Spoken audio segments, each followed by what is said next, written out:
Hey guys, hope everyone is well. Just let me know if you can't hear me. We had a few issues with sound last time.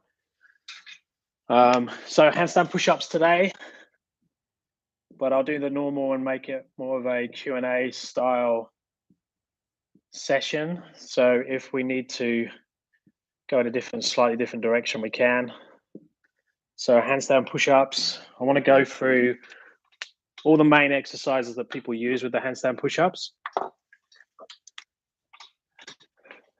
So we have pike push-ups. We have eccentrics, wall assist. We have partial range. Now, these aren't in any particular order. We have full range. Now, full range is an interesting one because some people call deficit full range, but I'd say full range is when your head touches the floor. So let's go head to floor. We have deficit. And then we can go to things like 90 degrees. Push up, and even to things like dead press. So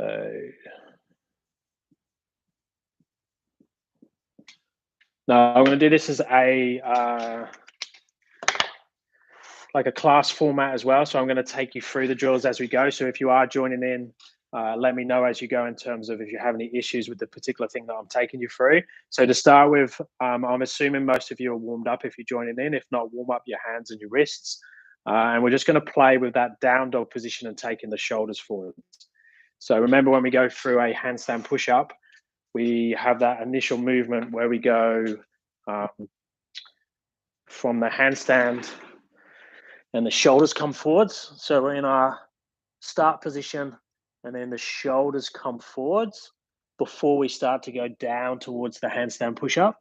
So if I'm going all the way down to kiss the floor and then back up, shoulders are still forwards, and then the shoulders go back again. So we need to get that open and closing of the shoulder. So if I'm in a down dog position, it's a really good way to start to practice that. Now, if your hammies are tight in this position, just bend the knees slightly, or you can bend one knee or both knees, or just be in a little bit more of a frog position instead of a down dog, but also use it to stretch the hammies, because having open position here is really good for all the other movements. So open shoulders as best you can there, and then just coming forwards with the shoulders in more of a protracted position. So there, and then just come back again. So we just do a few reps of open and closing the shoulder. Now you want to feel that when in both of these positions, but mainly this position, that forward position, you should feel strong there. You don't want to feel like you're collapsing. I think that's the base where the handstand push-up is going to go on top. We want to make sure that the shoulder feels pretty strong in that closed position. So just do a few reps of going in and out of that.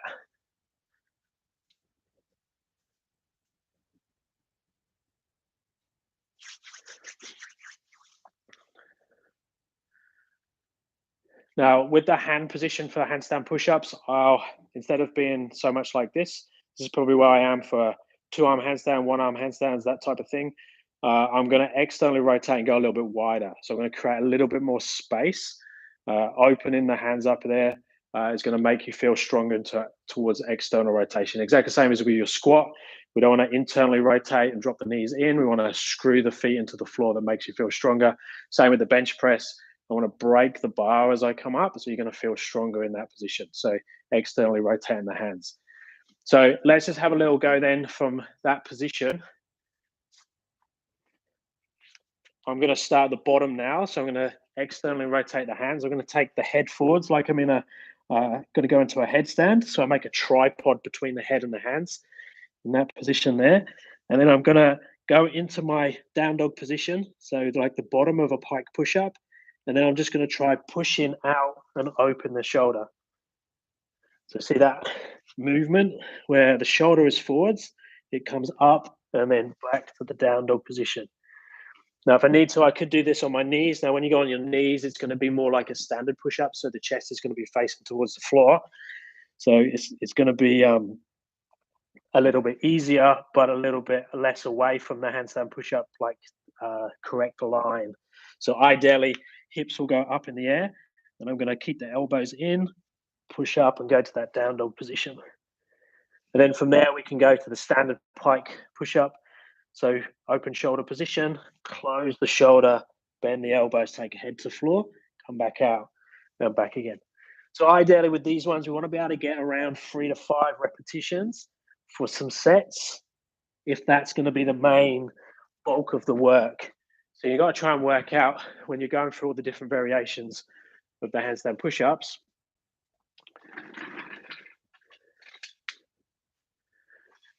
Whichever variation you can do, there's going to be where the work is and where your 1 rep max is. Where your one rep, Jesus, I can't talk. Where your 1 rep max is.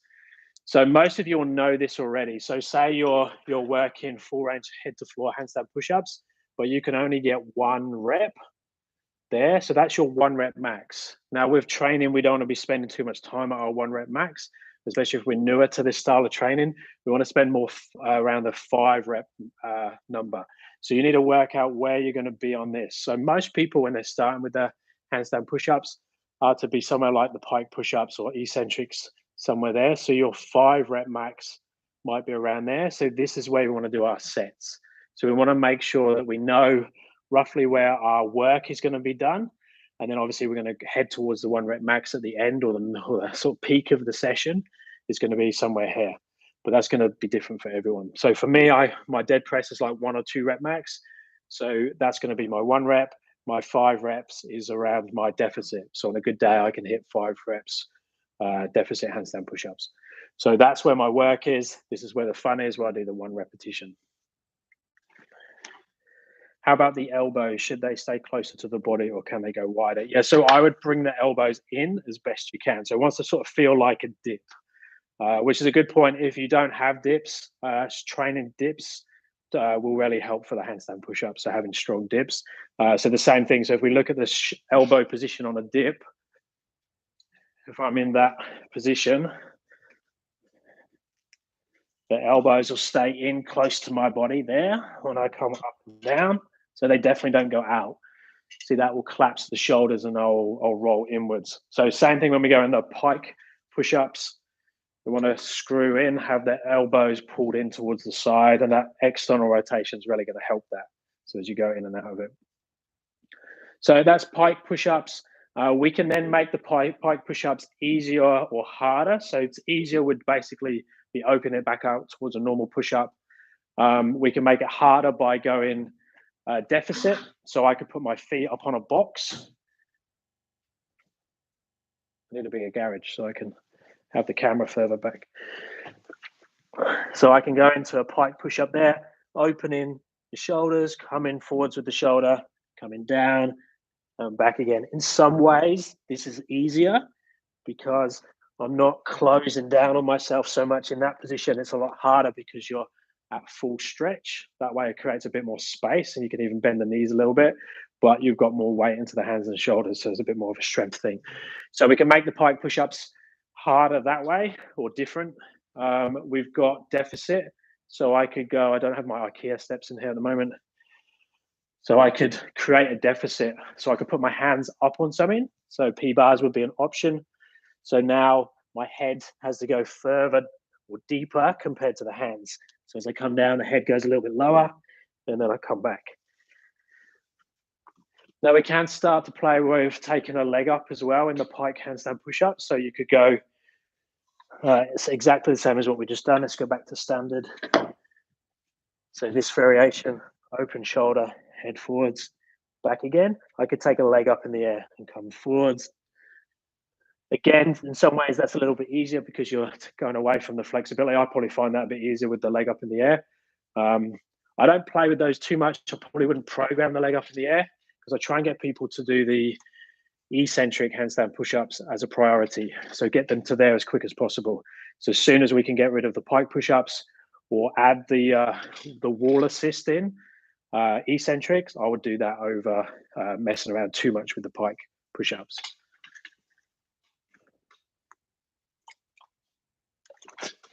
Let's go to the eccentrics now.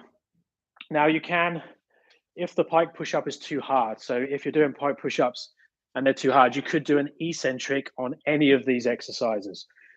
So we could do it on the pike push-up. I could start in this down dog position and then just lower with control, kissing the head to the floor. Now with the eccentrics, the goal is time under tension. So if we're doing standard pike push-ups, it'll be coming down with control and going up as fast as possible. With the eccentrics, so the only going down, we want to accumulate time. We want to accumulate time throughout the movement as well. So you don't want to have this initial stage that's really slow, and then the second half is really fast, or vice versa. You want to try and have the tempo correct, so you're coming down really slowly through the movement.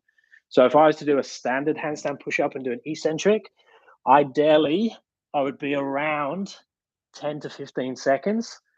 So here, 1, 2, 3, 4, 5, 6, 7, 8, 9, 10. A couple of seconds at the bottom and then come down. So you could say that was a 12-second rep. So per set, I want to do around 30 seconds. So I'll be looking at around 2 to 3 repetitions of that per set. So that would be the eccentric. So we don't want to have a partial range that's really fast and then go super slow, and vice versa. You want to show control throughout that movement. So we can do the eccentrics like that in the pike push-up. We could do, but where most people will start the eccentrics is up against the wall. So exactly the same when we go up against the wall. We want to look at that shoulder movement. So I'm open shoulder here, and then I'm going to close shoulder, externally rotate through the hands, elbows come in, and then I just start the eccentric coming down there. Same thing.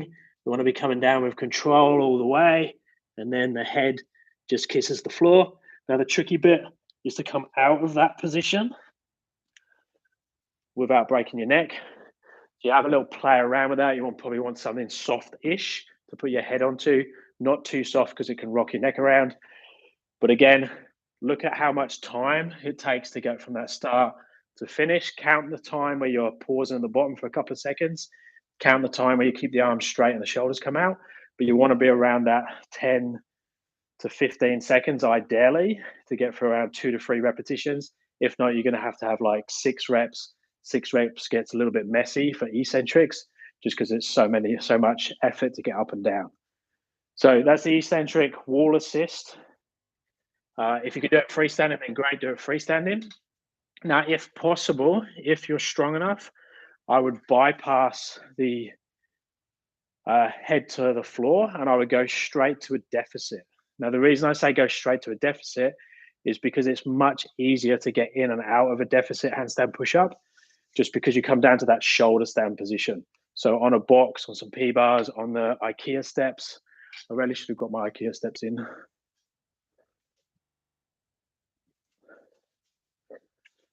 No, I've got the yoga blocks. Now the yoga blocks, cork yoga blocks, or these Reebok ones, these are really solid. So these work really well for handstand push-ups and things. I wouldn't use the foam ones. So the softer foam ones I wouldn't use.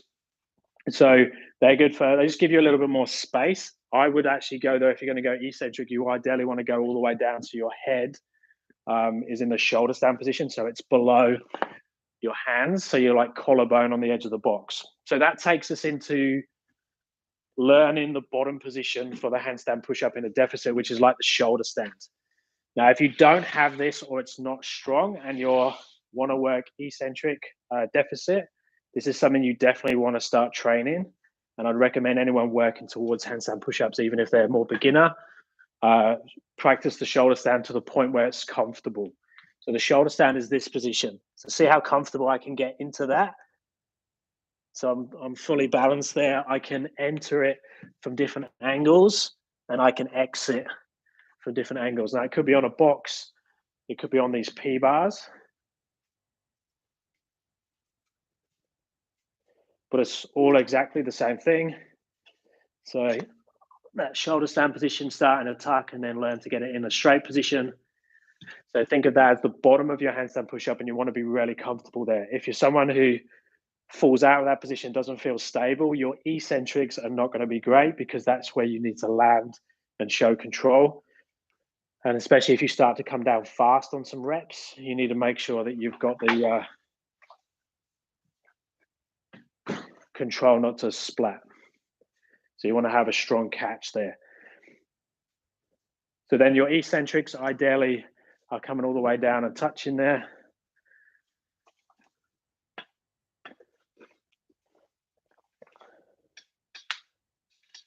Yes, you can use a spotter. You just obviously got to make sure that you have the strength to go all the way down through the eccentric without crashing, because the spotter is just going to keep you in the right place. The spotter is not really going to take much weight. You can sort of you can hold on to someone's ankles, especially if you're high enough. So, you know, if you stand on a box, you can hold someone's ankles and sort of just support them on the way down to see if they have that strength. But doing a real slow eccentric pike push-up should show you whether you're strong enough to come all the way down on the wall. If you feel like you're going to crash on the pike push-up, I would stick with the pike push-ups until you feel like you've got the strength to do it on the wall with the eccentrics. Let's have a look next at playing with a little bit of partial range. Now, partial range, again, can be done at any of these levels, any of these exercises. We can visit the position. So, but when we go into partial range, so if we start looking at partial range, if your sessions are based around that, we need to be a little bit careful that we're not just training a certain section of the handstand push-up. We want to try and train the whole thing. So you want to be doing something for the whole pathway of the handstand push-up. So if we're going to come down and touch a target, which is the way most people will do partial range, the yoga blocks are really good. So I could do it on my pike push-up. I could have that there. Now, the benefit of doing partial range is you're training the concentric and the eccentric. So if you're only working eccentrics, we want to do some concentric range or some concentric work. We could either go much easier and do the full concentric with the progression, or I could stick with the harder variation, but just go down a little bit, touch, and come back again, and then just slowly decrease the height. Just try and mimic the path of the handstand push-up. So doing any of these drills, the risk is that we make the drill too specific to the drill only, and then when you look at it, it doesn't match the pathway or the technique or the real thing. So we want to always make sure that it looks like the real thing. So if I only videoed the partial range and I looked at it, it should look like I'm halfway through the actual movement, and it's not just an exercise. It actually carries over to the real thing. So exactly the same if I'm going to do a handstand push-up freestanding. So this is actually a really good drill to start to focus on that shoulder change. So see, I'm now giving myself a target that forces my shoulder to close, my feet to go back, and then I can bend the elbows and touch and come back again. And then I can just slowly decrease, as long as I have the control there, the height. And that can be done freestanding completely like that. I could do that up against the wall. So exactly the same thing. Just make sure you get the distances right. So that's going to take a little bit of time for you to work out where your hands need to be, where your target needs to be. But it should always make a triangle. So the mistake most people will make here is they'll have this between their hands.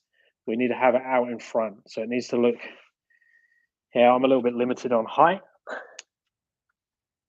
of the garage there, but I can go into that open shoulder position, closed shoulder, see how far forwards the shoulders and the head comes, elbow comes in, touch, and then I come back again. Now, partial range doesn't just have to be done on your standard distance. I could go to a deficit. So I could have the box like that, and I could be doing a handstand push-up on there, but have the deficit like that. So I'm still going to try and kiss the head to the box and come back up again. So it doesn't have to be done on the floor. It can be done raised up.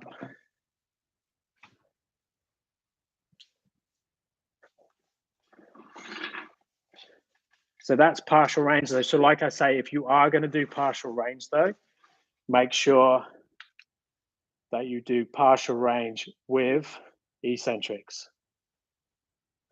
So then we have full range eccentric and a partial range, and then that's going to give you the complete thing.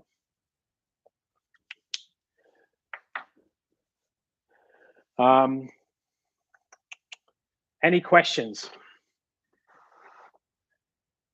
So specifically on where you are with the handstand push-ups, is there anything?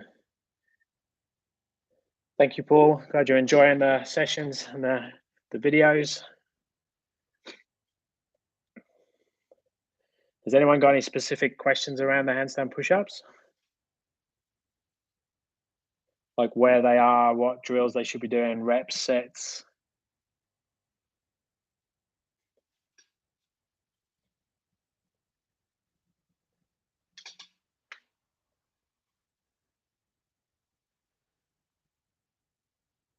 Okay, let's go through the fun stuff. So let's break it up a little bit different. So we'll look at the bottom position. So whatever level of your handstand push-ups you're doing, we can start to play around with the top and bottom position. So if we think we have the top of the movement, so you have top of the movement, you have the pathway, and then we have the bottom position. So you can start to play with, especially the bottom position, on the harder movements. So even if you're doing any of these ones, you can start to play with the bottom positions on the deficits, which would be the shoulder stand.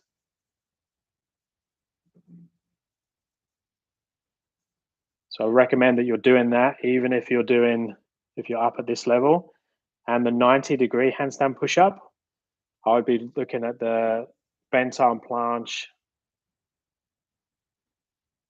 It's actually more like a bent arm planche, elbow lever, like hybrid. It's a little bit like combination of both of those, and I reckon you could still be working on that here as well.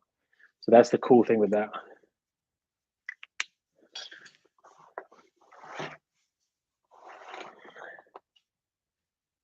Okay, we've got some spam. That's fun. Okay, I can do a controlled eccentric, but always fall to my feet when I try to push back up. Okay, so most of the time, so in terms of the pathway of the eccentric and the concentric handstand push-up, you want to think, and this is going to help you get up as well, is when you come down. So if your handstand's like this, when you come down, your movement's going to look like this. So this is your feet come back, your shoulders come forwards. And then when you come back up, you actually want to start to fall towards overbalance to help you get back out of the movement again. So instead, what most people do is they'll come down like this, and then it will feel really heavy when they try and push back up. You want to try and do like that. So you go to overbalance and come back out of it again. So a lot of people, when they fall in the handstand push-up, so on the eccentric, they're just letting their feet go too far towards underbalance. You want to think that the handstand push-up is about overbalance and nearly falling over. So if I'm here and I come down on my eccentric, most people will tend to do this, and then I can't get back out, so I fall back towards my feet, because the feet come down too far this way and the head comes too far that way, and it's like you fall here. So what we want to do is when we get down to this stage here, the head and shoulders are going to be forwards and the feet are going to be here, where it's now like we want to whip our feet back over. And that's why you'll see some people will go into a bigger banana when they do this. So when I'm here, when I come down, my feet go backwards, my head comes forwards. But now to come back up, see how I go to overbalance. So actually fall that way. If you do it well, people can't see that you're doing it, but I'm actually overbalancing and then pushing back out. And that falling is a bit like a sprinter will lean forwards, and then when they run, they're actually falling forwards, which helps them go, that puts their power in the right direction. A handstand push-ups wants to be the same thing. So you actually fall into overbalance and pushing out of there. And that will really help with falling back towards your feet.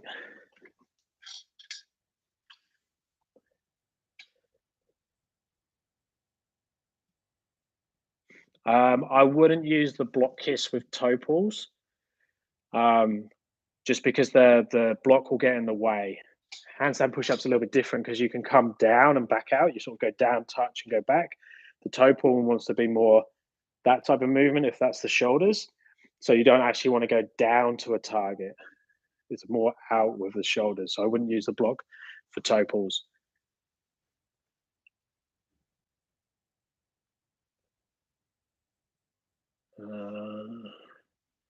Just get rid of these dodgy ones.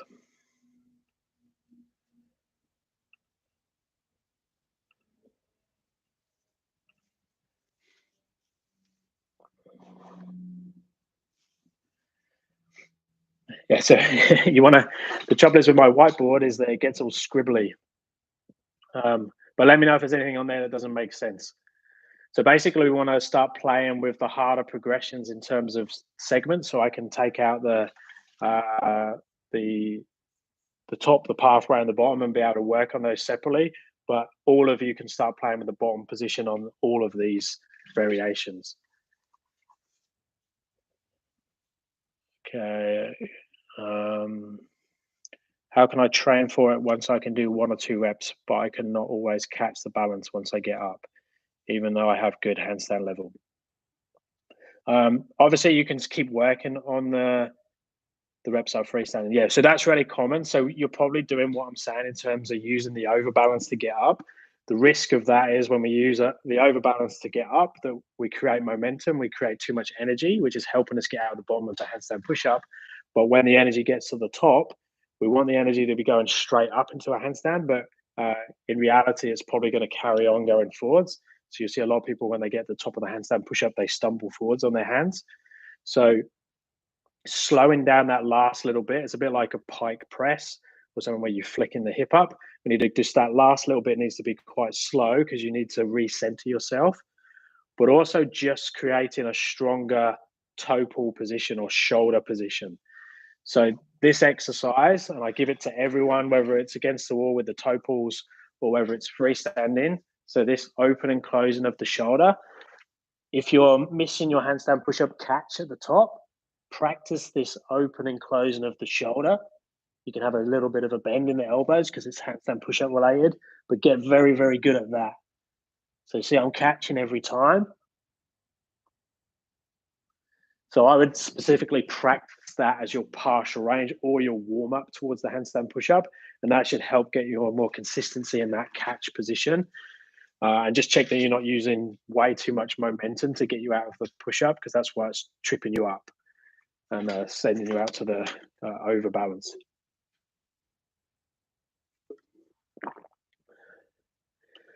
Is it normal for handstand push-up to be easy at times and hard at other times? Yes, definitely. So if you get to a point where you can feel like efficient reps and non-efficient reps, so basically, if you're in the wrong position slightly with a handstand push-up, it's now on impossible. If you're in the right spot in terms of the pathway, it's super easy. Or not super easy. Obviously, it's 100 times easier than being in the wrong place. So it's just having the body in the right place will make it easy. Having the body in the wrong place are going to make it very hard. So that's why the handstand push-up on some days will feel really hard, because you're not in the sweet spot. If you can get in that sweet spot, use the momentum, use the overbalance to get you back out, then it's going to feel much easier. If you use the underbalance in the wrong way, you're going to feel 100 times heavier. So that does make sense. Any weight exercise you recommend for strengthening the shoulders for handstand push-ups?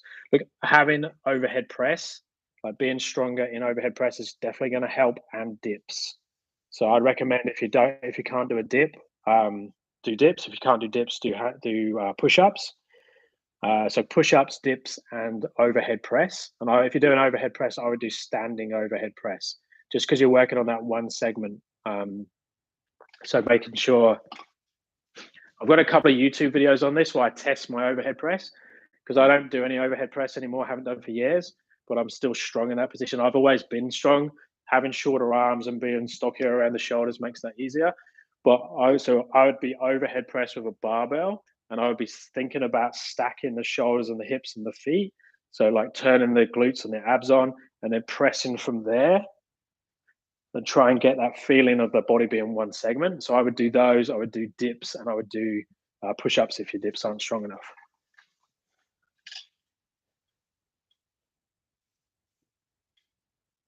Have you had to deal with injuries during the handstand push-up journey? My left shoulder is plays up quite often, but I don't really feel it in handstand push-up work. I normally find if you've got elbows or wrists or shoulders that don't like you when you do push-ups, if you play around with your hand position and your elbow position, so your hands in terms of the width side to side, the rotation, external, internal rotation, normally external rotation creates more space. So if you've got any bits in the body that don't like you, then creating more space around those areas normally makes you feel happier. So just because you're not pushing down on pain sensitive areas, so create more space. Obviously, if you have pain, don't train there. Like avoid that movement and get checked out why you have pain. But a lot of the time, you can change things by elbow position, shoulder position, and don't think both hands have to be identical. You might have this right hand that likes to be slightly more externally rotated or have it a different distance from the midline. So just experiment.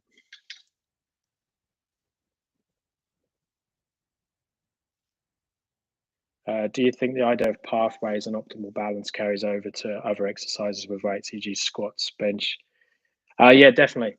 I would do the same thing, or I do the same thing when I train people in more traditional movements.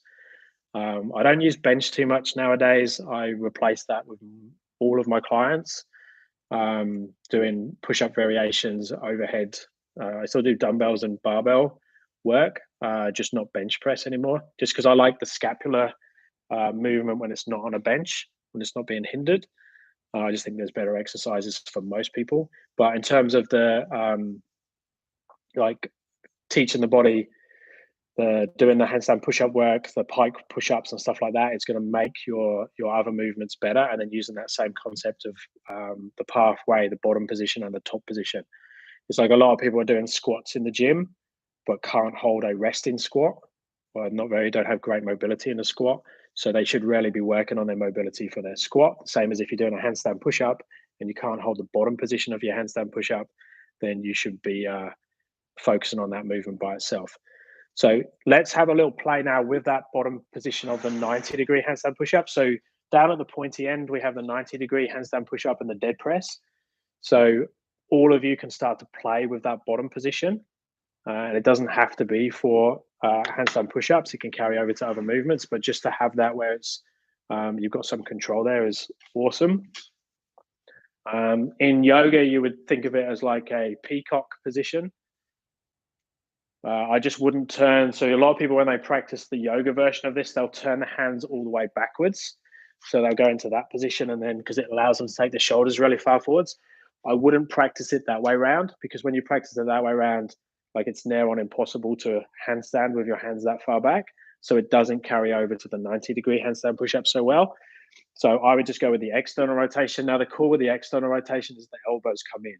Now, if I am going to do 90-degree handstand push-ups, dead presses, I will externally rotate the hands even more than my normal handstand push-up, just because it helps to bring the elbows in and gives me friction between my upper arm and my torso. So we want to have that friction between the upper arm and the torso. So as I push in there, so I push my elbows into my side. You see how now my feet aren't going to come off the floor because I don't have enough lever arm or weight forwards. So then all I'm going to do now is just to extend the body as far as I can that way. If I need to, I could walk the feet backwards into that straddle position, which reduces the lever arm at the back, and just go up onto tippy toes. So there, hold, and then come back again. So I'm just exploring that position in terms of taking the shoulder and the head forwards and getting the elbows and the upper arm into the torso. So there. Now it's exactly the same as your shoulder stand position. So if you're doing deficit handstand push-ups, like on the bars here, the elbows are pushed into my torso. So it's exactly the same as that. Now I could enter it that way. So I could take the head and the shoulders forwards and the feet backwards at the same time and just try and feel when I have the shoulders far enough forwards to counterbalance what's at the back. Or I could just continue doing it on the floor like we just done and be in that position. So there, I could have head on the floor, I could have toes on the floor, or I could just try balancing it. I could stay in a tuck. And then once you've got it, you could have a play with lowering to it. If you have, obviously, if you have the eccentric handstand push up, but then watch the shoulders come forwards, the elbows come in, come to there, and just bring the legs down. And then I could just play with balancing that bottom position. So obviously most people aren't going to be at that level yet where you're doing your eccentric down to it, but you could start playing with that peacock, elbow lever, bent arm planche, whatever you want to call it.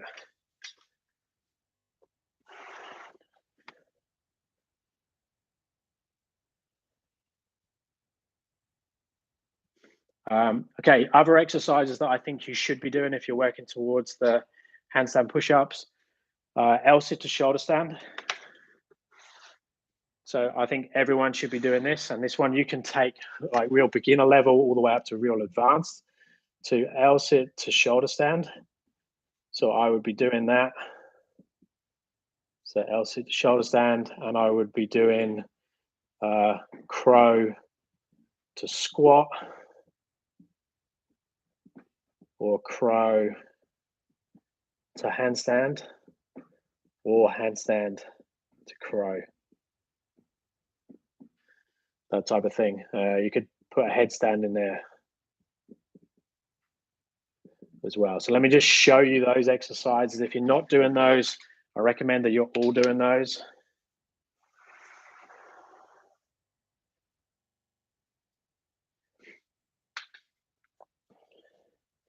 In the dead press position, what muscles do you expect to be fatigued while doing it? It's just a real big push in terms of going from that straight position on the floor, taking the lever arm, having the lever arm far enough forwards. So you'll see people when they start, their hands are nearly down to their hips, because if your body's like that on the floor, you want to have your hands here somewhere. And just as you're about to go up, you need to shift forwards. So if this is your shoulders, you need to shift forwards and then go up, because you need to have more weight in front of the hands than behind the hands. If you're there, you're not going to get up. Your shoulders need to go forwards and then you need to go up. So anyone who's strong in planche will now enough be able to guarantee to get out of a dead press if they have a full planche or a decent straddle planche. Because they go hand in hand in terms of taking the shoulders forwards. So in terms of muscles being used, there's obviously lots of shoulders, lots of scapula in terms of that protracted position, traps, lats, pecs, all the pushing movement then to get you up and out of that movement. And you need to keep your body as best one segment as well. So core, but you're not really actively thinking about your core when you do it. Just keep the body one piece. So in terms of those movements that I reckon everyone should be doing, L-sit to shoulder stand. P-bars is the easiest way to do it, but you can do it on boxes, yoga blocks. So what this does is it will help whip you up to the handstand in terms of making the shoulders and the hips act as one piece. So if I'm in the L-sit and then I come through to the shoulder, see there, look, I can use momentum to like get myself up. So I can use that on eccentrics in terms of catch. I can use it as concentric in terms of using some momentum to get me out. But so just that L-sit through to shoulder stand, or shoulder stand through to L-sit is the easier variation. So I would be working that. And then you could go right all the way to open body there, which would be similar position. So like that through to shoulder stand and back again. So that's going to whip you out of the 90-degree handstand push-up. So doing 90-degree handstand push-ups or even dead press variations where your shoulders have an open space underneath you. So do it on a raised surface off the edge of a step or something, allows you to dip the shoulders and head when you come back out. And then the other ones is the crow variations. So obviously crow is bent arm, so not crane or the straight arm versions. So going crow, so being in that crow position there, taking the head down and the hips up. And then obviously harder variation would be to go up to handstand there and then doing the eccentric coming down. So playing around with crow or some like a squat position or weight back in the feet to your crow to your headstand and back out is all going to get you to learn how to use the shoulders, the hips, pushing through the elbows, the counterbalance of the weight in front of you and the weight behind you.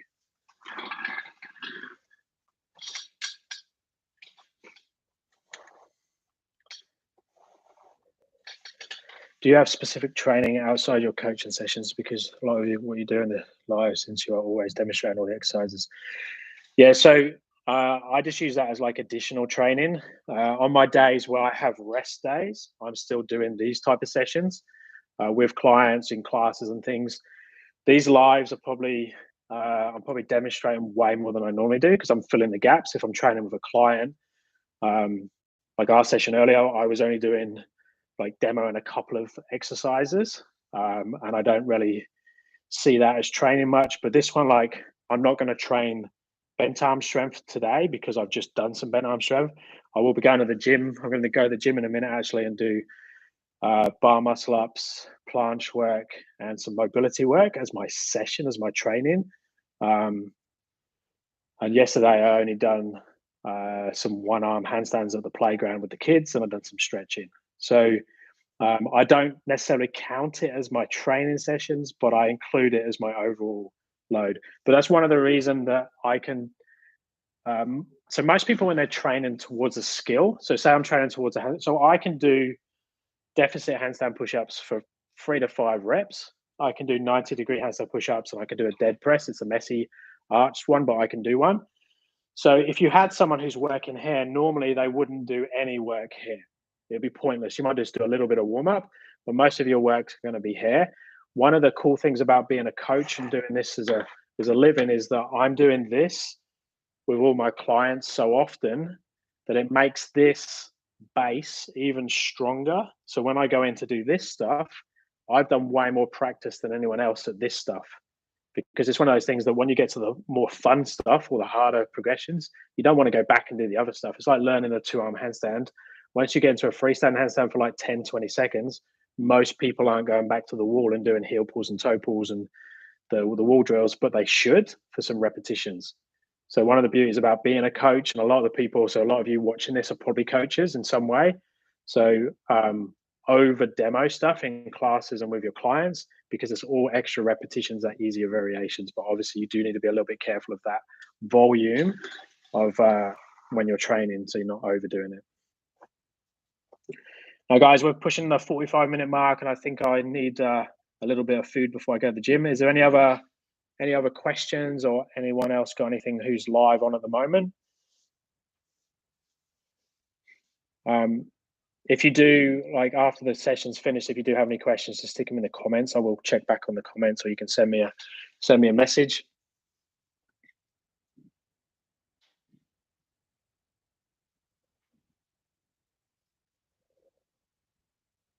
Okay, guys. Well, I'm gonna finish up there. Normal thing.